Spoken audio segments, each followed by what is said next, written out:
أعوذ بالله من الشيطان الرجيم.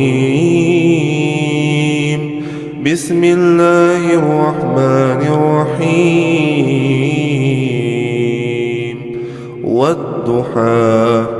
والضحى والليل إذا سجى ما ودعك ربك وما قلى وللآخرة خير لك من الأولى ولسوف يعطيك ربك فترضى ألم يجدك يتيما فآوى ووجدك ضالا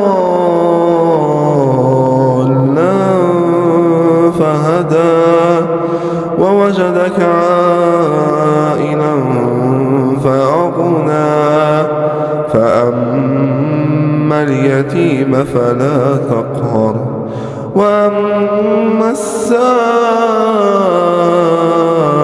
فلا تنهر وأما بنعمة ربك فحدث.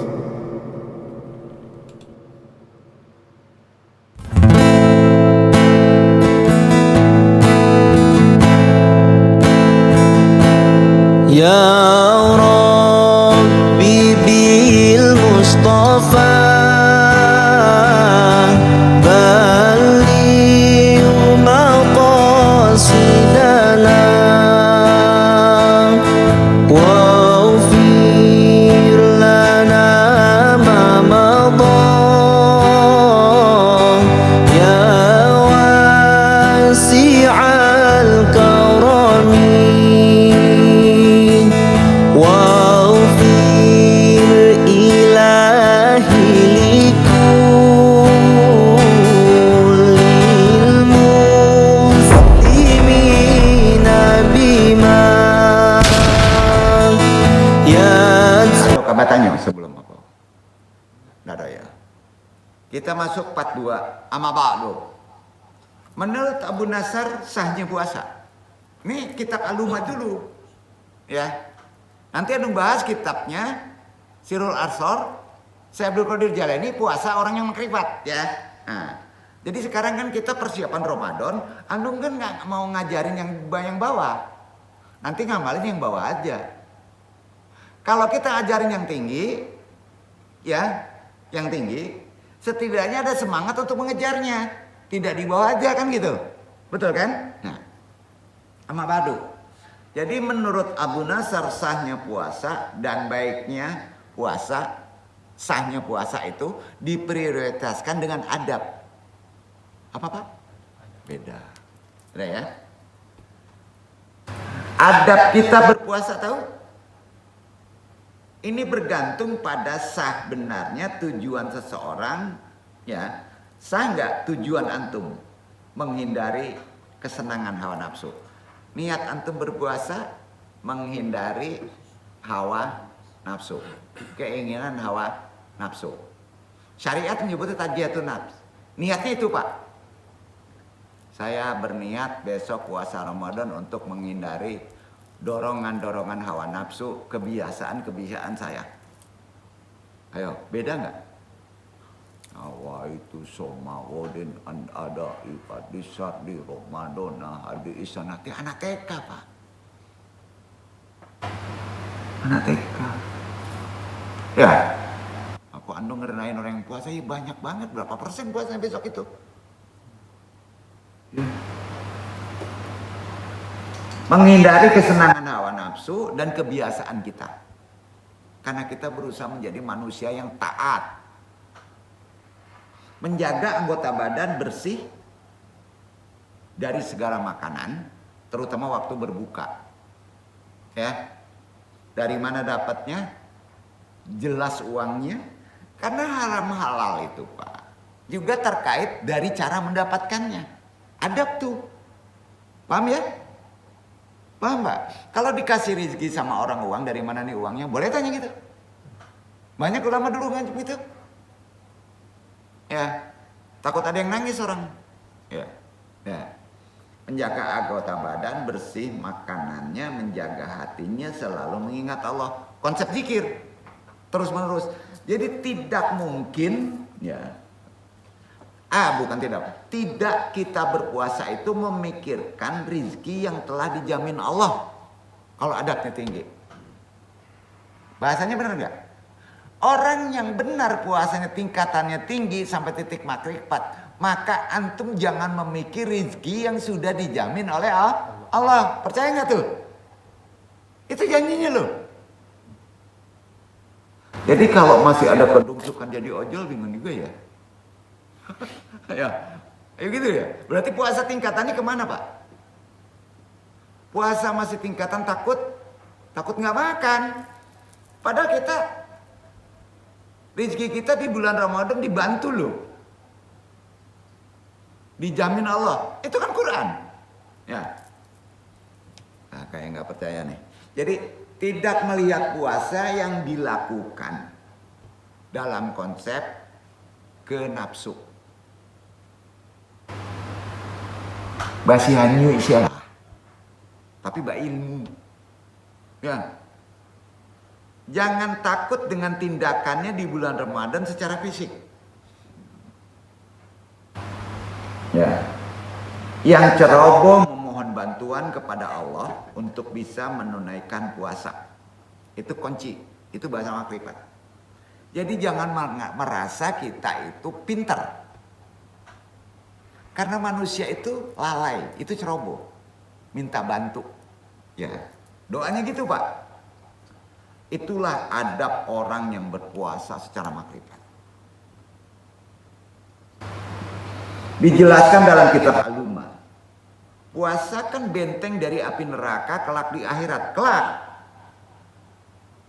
Karena puasa bagi orang yang berpuasa sewaktu di dunia merupakan benteng dari anak panah musuh-musuh manusia yang mengajaknya ke neraka.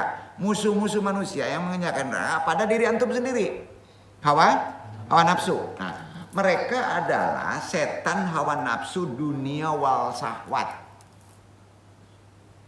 Itu yang ditinggalkan. Nah, karena itu menurut kitab Al-Lumah karangan Abu Nasyar, orang yang tidak suka berpuasa ia akan tetap tidak suka. Biasa-biasa aja bacanya. Akan tetap tidak suka per tahun. Artinya gini, sebab nafsu akan suka kepada kebiasaannya. Nafsu itu sukanya kepada kebiasaannya, kan gitu. Jika ia telah terbiasa dengan sesuatu, maka ia akan rela melakukannya. Bener nggak bahasanya?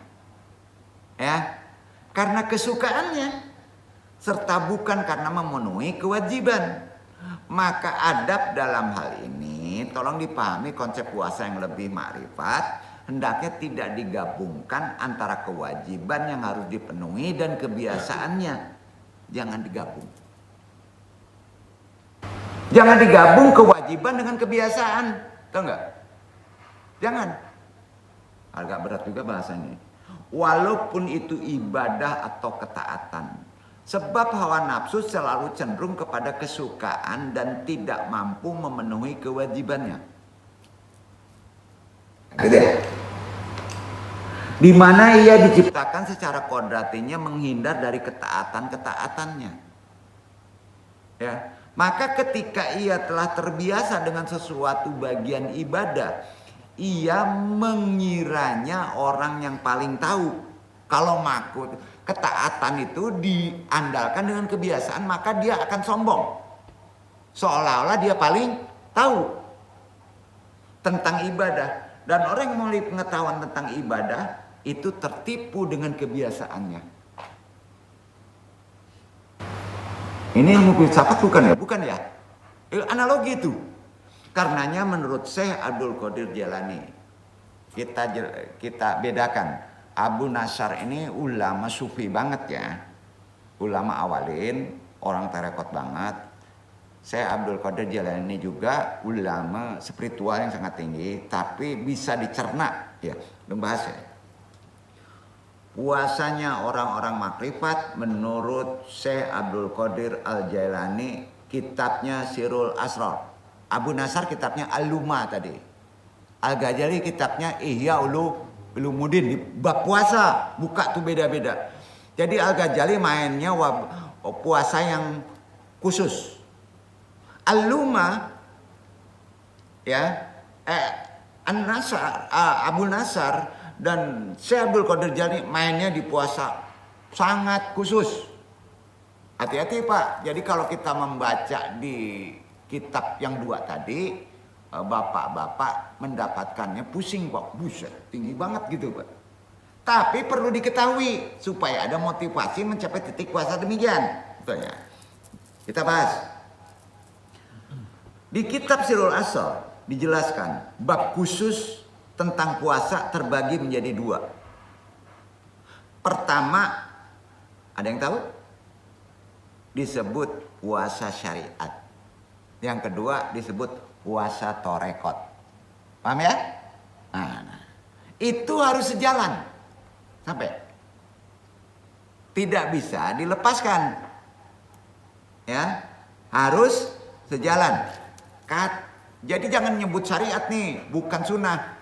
Ini metode dari ajaran Sirul Asrar dari Torekot Qadariyah Naksabandiyah, bahwa puasa itu dibagi dua, ada puasa syariat, ada puasa Torekot. Sama ya? Dan ini nggak menyalahi syariat. Sama ya? Kita jelaskan. Makanya orang sering jadi perdebatan nih. Ya. Dijelaskan bahwa puasa syariat menahan diri dari makan minum berhubungan badan di siang hari, sama umum. Abu Nasar juga menyebut begitu, sama. Al-Ghazali menyebut juga begitu, sama. Berarti puasa awam. Puasa syariat berarti puasa awam, bukan mengecilkan. Ya. Sedangkan puasa torekot adalah menahan seluruh anggota tubuh dari segala perbuatan yang diharamkan, yang dilarang, sifat-sifat tercela, seperti sifatnya juga dilarang nih. Hati-hati, apa? Ujub, sombong, bakil. Mainan apa Pak? Hati, kolbu. Dan lain-lahirnya. Makanya kemarin Lung sandarkan citra diri. Di puasa hati-hati mencitrakan diri. Ya, batal. Menurut puasa tarekat harus, kalau hari itu batal, dikodok. Ini puasa makrifat ya. Ingat ya metode ya. Langsung membatalkan diri. Kalau di wilayah syariat, misalnya gini, dia tidak sholat, ada yang menyebut sah puasanya kan, tapi rusak, kan gitu. Kebodoh teuing. Gitu kan, kita nggak ke situ larinya. Ujub sombong nggak boleh, batal. Apalagi marah. Nah, semua itu jika dilanggar akan membatalkan puasa torekot. Ini dijelaskan oleh Syekh Abdul Qadir bahwa puasa syariat terbatas waktu. Puasa syariat itu terbatas waktu. Kalau kaitan dengan waktu. Sedangkan puasa tarekat dilakukan 24 jam. Bila perlu selamanya. Jadi waktu berbuka juga harus tidak boleh sombong, tidak boleh riya, paham nggak?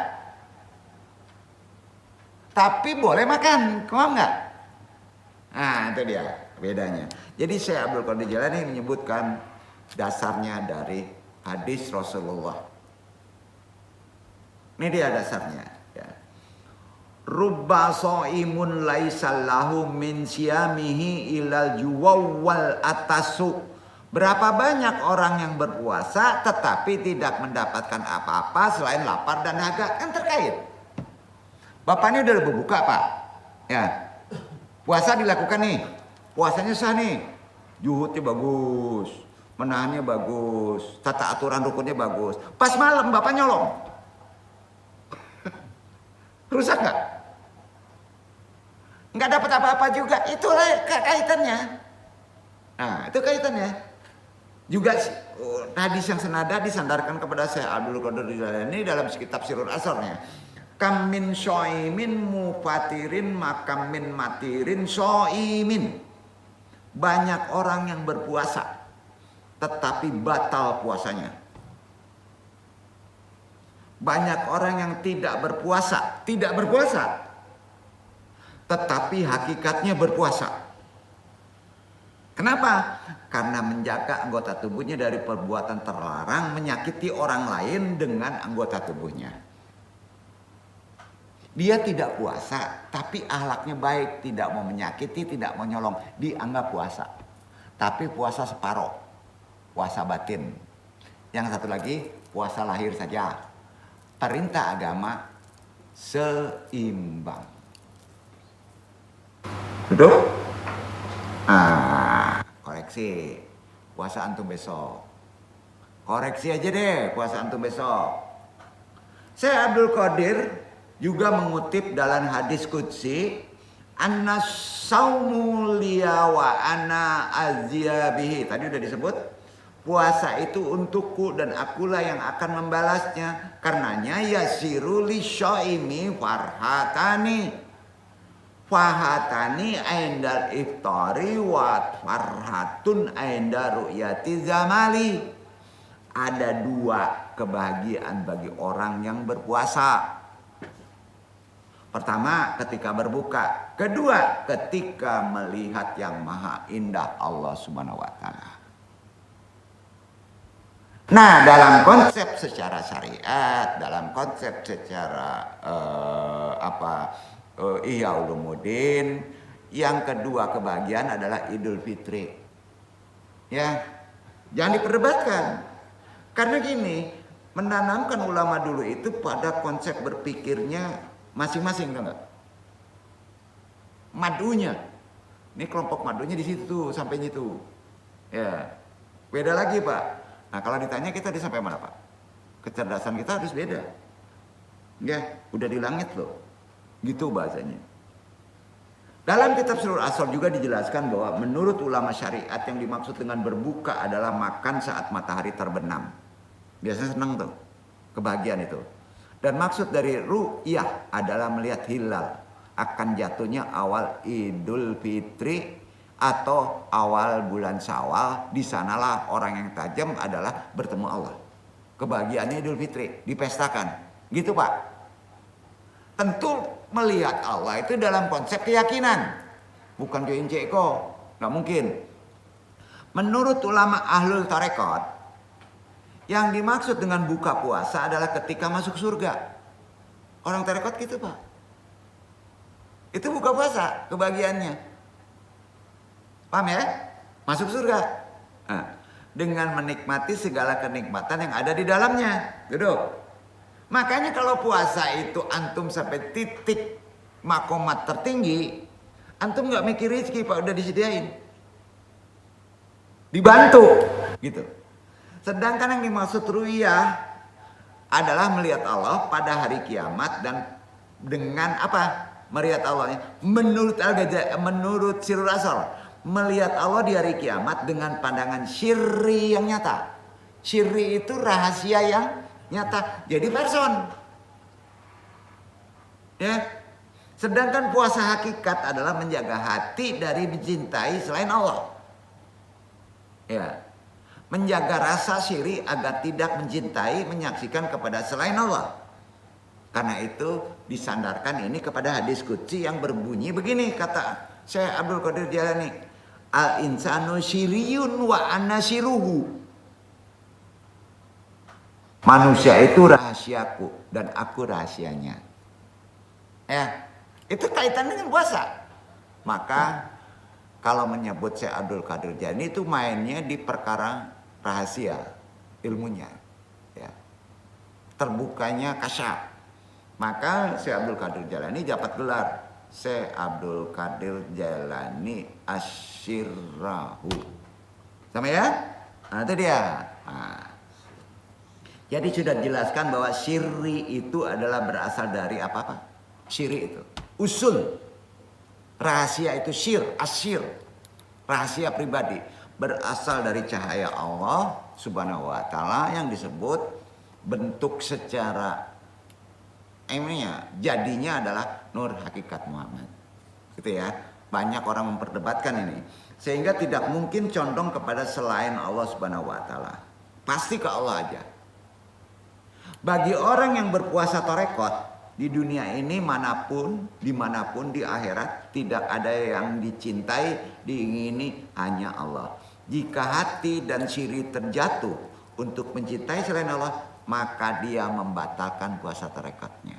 Itu lebih tinggi lagi, Pak. Cinta selain Allah, mencintai orang, wah gue cinta, lupa sama Allah, batal puasanya. Enggak ya? Nah ini nggak uni batu, cincin hebat banget, rancak mana. Lupa ke Allah, batal deh. Itu dia. Itu naik hakikat tuh. Puasanya kudu naik hakikat. Anda tidak akan perdalam itu. Karena yang di tengah aja mabok kita. Benar Pak. Yang di tengah aja mabok. Coba puasa secara tidak berbohong ya. Berani menahan kebiasaan, berat nggak? Berat ya? Berat Pak. Maka batallah puasanya, baik puasa tarekat maupun puasa, dan harus melakukan kodok kembali dengan cara setelah mencintai Allah ya baru dia melakukan puasa. Wallahu a'lam bishawab. Konsep ini berat sekali, Dong rasakan, tapi Anda harus menyampaikan begitulah puasanya orang-orang yang makrifat. Mereka melakukannya berarti mereka ditolong juga Allah, hidayah Allah ya, karena mereka itu punya niatnya mengejar kewalian sih sebetulnya. Jadi ganjaran dari puasa tarekat adalah bertemu dengan Allah. Sebagaimana dasar dalilnya hadis qudsi. Bertemu dengan Allah itu ya, itu orang-orang yang sudah berpuasa tarekat menurut Syekh Abdul Qadir Jalani. Dijelaskan hadisnya asyamu liwasa uzaji alaihi. Puasa itu untukku dan akulah yang akan membalasnya. Maka ketemu Allah. Gitu maksudnya. Jadi beda makna. Karenanya dijelaskan juga oleh Al-Ghazali. Sekarang kita turunkan ke Al-Ghazali ya. Ya. Mau diteruskan ke puasa hakikat, mabok kita loh.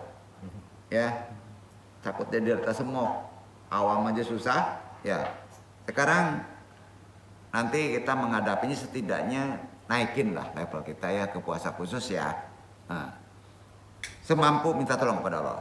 Dijelaskan oleh Al-Ghazali, kitabnya Ihya Ulumuddin dalam rahasia seputar puasa. Puasa kan merupakan kata Al-Ghazali ya di Ihya Ulumuddin, 1/4 iman. Dasarnya hadis asyamu nisfan sabri wa qala aidan as-sabru nasful imani. Puasa adalah setengah dari sabar. Beliau juga, Nabi pernah bersabda, sabar adalah setengah dari iman. Ya. Karena itu puasa memiliki keistimewaan. Di antara rukun-rukun Islam lainnya, puasa ada keistimewaannya tersendiri. Disebabkan kekhususan penisbatannya kepada Allah. Ya. Puasa itu aku yang membalaskan itu. Ya. Ini dijelaskan pula di hadis qudsi. Kullu amalin sholihin yuzaza'a alaihi min asarati ad'afin illa sabi'i mi'ati dafin. Illa siyamu innahu li wa ana alladhi uhadihu makradal azri. Setiap perbuatan baik memperoleh pahala 10 kali lipat sampai 700 kali kecuali puasa. Ia adalah milikku dan akulah yang menentukan besar pahalanya. Ini hadis matan lengkapnya. Itu yang lengkapnya. Ya. Jadi cukup kiranya dalam mengetahui keutamaan melalui sabda Nabi dalam puasa yang berlevel lebih tinggi. Syukur-syukur kita sampai ke level sana. Ya. Alhamdulillah ya. Ya. Wallahi aladhi anna biadihi inna raihata fami syaimi atyabu indallah min raihatil miski. Kalau Allah Ta'ala fi syaimi yadhabu syahwatihi wa akmalu wasyarabahu min fi fa'ini somuna wa ani azrahu. Demi Allah, yang diriku berada di tangannya. Bau mulut seorang yang sedang berpuasa itu lebih harum di sisi Allah daripada harumnya misik. Ini hadis ini kan populer. Ya. Allah telah berfirman mengenai orang yang berpuasa. Dia meninggalkan syahwatnya, meninggalkan makannya, minumnya demi aku. Maka puasa adalah milikku. Ya. Dan aku sendiri yang akan memberinya pahala. Selain itu, bagi seorang yang berpuasa dijanjikan kepadanya kegembiraan berjumpa dengan Allah Subhanahu wa taala sebagai pahala puasanya. Dasarnya sabda Nabi. Ini kitabnya beda. Kitabnya dari kitabnya Hujatul Islam, Hujatul Islam Al-Ghazali, Ihya Ulumuddin. Nah, inna syaima sayak tabiru farhataini al-ula aindal iftari wal taniyati aindal liqa'i rabbihi lahqiqanan. Seorang yang berpuasa akan merasakan dua kegembiraan. Sekali pada saat berbuka dan sekali lagi ketika berjumpa dengan Rabb-nya kelak. Yang demikian itu cukup pantas bagi orang yang berpuasa. Kenapa? Mengingat bahwa ibadah puasa memperoleh kemuliaan tak terhingga dengan dinisbatkannya kepada zat Allah. Meskipun dapat dikatakan pula bahwa pada hakikatnya semua ibadah lainnya juga milik Allah kan? Betul kan? Akan tetapi hal ini sama seperti Allah Subhanahu wa taala memuliakan Ka'bah, batu. Ya. Dengan menyebutnya sebagai rumahnya. Rumah Allah kan? Memuliakan sama dengan itu. Walaupun bumi seluruhnya hakikatnya adalah milik Allah. Iya kan? Nah, selanjutnya dalam kitab Ihya Ulumuddin Al-Ghazali menjelaskan. Ini pendeknya, kemarin jabaran globalnya ya. Di Ihya Ulumuddin Ghazali menjelaskan bahwa tingkatan puasa terbagi menjadi 3 macam. Puasanya orang awam, puasanya hamba yang khusus, ketiga puasanya hamba spesial. Sudah jelas bahwa puasa orang awam adalah puasa umum. Menahan diri dari makan, minum, mencegah dari perhubungan suami istri dari subuh hingga tiba maghrib. Inilah tingkatan puasa terendah. Itulah yang terendah. Menurut Al-Ghazali, menurut Syekh Abdul Qadir Jalani, menurut Nasar. Sama. Selanjutnya tingkatan puasa hamba yang khusus, kawas.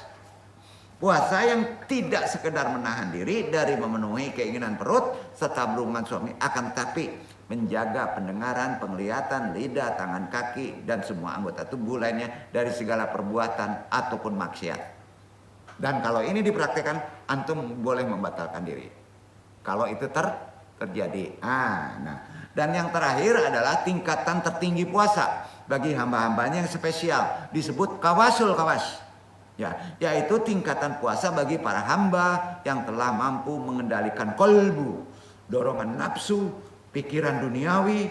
Kolbu pikirannya hanya tertuju kepada Allah, cintanya hanya kepada Allah, sedangkan pandangannya kepada dunia tidak lebih hanya sekedar tempat beramal soleh.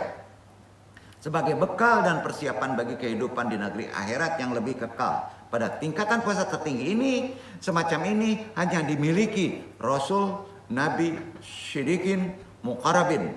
Mereka ikhlas mengorbankan seluruh jiwa, raga, dan waktunya hanya untuk ridho Allah. Itulah tingkatan-tingkatan puasa yang perlu Andung jelaskan dan perlu disampaikan. Mudah-mudahan pas kita dijemput dipanggil oleh malaikat Israel untuk menghadap sang Khalik, berada dalam keadaan muslim, mukmin, tergolong tingkatan mutakin. Karena puasa adalah untuk orang bisa jadi takwa. Itulah contoh-contoh puasanya orang yang sudah dapat titik makrifat. Doakan mudah-mudahan setidaknya pada level kedua antum bisa berpuasa. Jangan naik level 3 Pak ya. Antum gak boleh liar Pak. Harus masuk kalwat Pak. Gitu ya, 30 hari sanggup. Repot. Walau alam bisawab. Baik lu Andung, mudah-mudahan bermanfaat. Jumat kita bahas lebih dalam lagi dalam perkara puasa, tapi Andung coba turunkan. Wassalamualaikum warahmatullahi wabarakatuh.